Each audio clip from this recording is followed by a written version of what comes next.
Hello friends, welcome to Shri Tamil channel. இன்னைக்கு நம்ம செய்ய போறது என்னன்னு பார்த்தீங்கன்னா ஸ்வீட் கடை பாதுஷா. ஸ்வீட் கடைகளில் கிடைக்கிற மாதிரியே வெளியில லேசா கிறிஸ்பியா உள்ள நல்ல சாஃப்டா லேயரா ஜூஸியான ஸ்வீட் கடை பாதுஷா வீட்லயே ரொம்ப சுலபமான முறையில் எப்படி செய்யலாம் தான் இன்னைக்கு நாம பார்க்க போறோம். முதல்ல ஒரு பெரிய பவுல்ல 1/4 கப் நெய் எடுத்துக்கங்க. கூடவே ஒரு அரை டேபிள் ஸ்பூன் சர்க்கரை சேர்த்துக்கங்க. 1 டேபிள் ஸ்பூன் தயிர் சேர்த்துக்கலாம். ஒரு விஸ்க் வச்சு நல்லா அடித்து விட்டுக்கங்க. கூடவே ஒரு சின்ன பிஞ்ச் பேக்கிங் சோடா ரொம்ப சேர்த்துற வேணாம், ஒரு பிஞ்ச் சேர்த்தா போதும். இது எல்லாமே நல்லா சேர்ந்து ஃப்ளஃபியாக வர வரைக்கும் நல்லா அடித்து விட்டுக்கலாம். தயிர் சர்க்கரை எல்லாமே நல்லா சேர்ந்து வரணும். இந்த அளவுக்கு நல்லா க்ரீமியாக சேர்ந்து வந்ததுக்கு அப்புறமா 1/4 கப் மைதா சேர்த்துக்கங்க. கூடவே ஒரு 1/4 ஸ்பூனுக்கும் கம்மியாக உப்பு சேர்த்துக்கங்க. இப்போ இது எல்லாத்தையுமே நல்லா கலந்து விட்டுக்கலாம். நாம் சேர்த்த மைதா, உப்பு, நெய் எல்லாமே நல்லா சேர்ந்து வரணும். எல்லாத்தையும் ஒரு முறை கலந்து விட்டதுக்கப்புறம் இதோட டெக்ஸ்சர் பார்த்தீங்கன்னா நல்லா பிரெட் க்ரம்ஸ் மாதிரி இருக்கணும். இப்படி இருந்தால் நமக்கு பாதுஷாவோட டெக்ஸ்சர் ரொம்பவே நல்லாயிருக்கும். அடுத்து இதில் கொஞ்சம் கொஞ்சமாக பச்சை தண்ணி சேர்த்து குலாப் ஜாமுனுக்கு பிசைகிற மாதிரி மென்மையாக பிசைஞ்சு எடுத்துக்கங்க. சப்பாத்தி மாவுக்கு பிசைகிற மாதிரி அழுத்தி பிசையக்கூடாது. இப்போ பார்த்தீங்கன்னா நமக்கு மாவு ரெடி ஆயிடுச்சு. இப்போ இந்த மாவை 1 மணி நேரம் அப்படியே மூடி போட்டு வச்சிடுங்க. அதுக்குள்ளே நாம் சர்க்கரை பாகு ரெடி பண்ணிக்கலாம். ஒரு பேனில் 1 கப் சர்க்கரை சேர்த்துக்கங்க. கூடவே அரை கப் தண்ணியும் சேர்த்துக்கலாம். இப்போ இந்த சர்க்கரை தண்ணியில் நல்லா கரைஞ்சி கொதிக்க ஆரம்பிக்கட்டும். இப்போ பார்த்தீங்கன்னா சர்க்கரை தண்ணியில் நல்லா கரைஞ்சி கொதிக்க ஆரம்பிக்குது.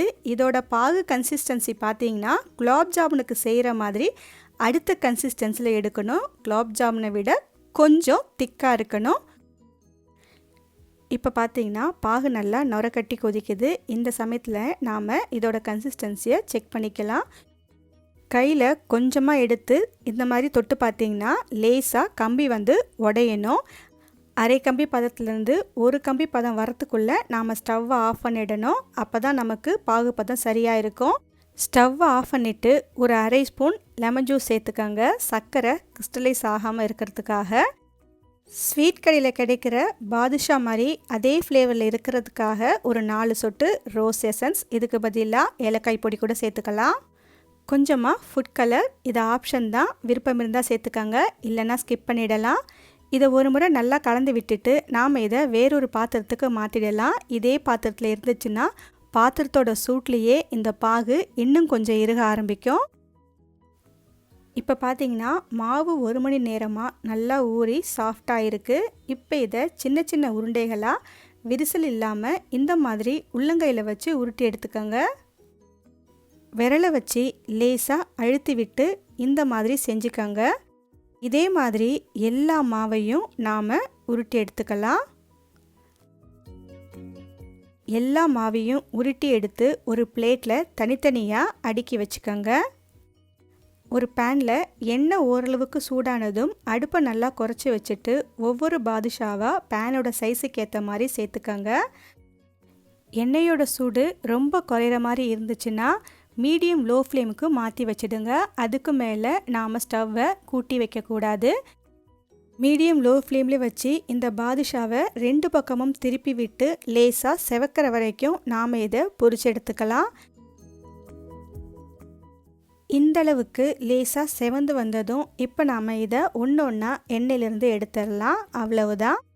இதே மாதிரி எல்லா மாவையும் பொரிச்சு எடுத்துக்கோங்க. இப்போ இதை சூடாக சர்க்கரை பாகில் சேர்த்துக்கலாம். சர்க்கரை பாகு ஒருவேளை சூடாக ஆறி இருந்தால் லேசாக வெதுவெதுப்பாக சூடு பண்ணிக்கோங்க. சர்க்கரை பாகில் சேர்த்ததுக்கப்புறம் 2 பக்கமும் லேசாக திருப்பி விட்டுக்கோங்க.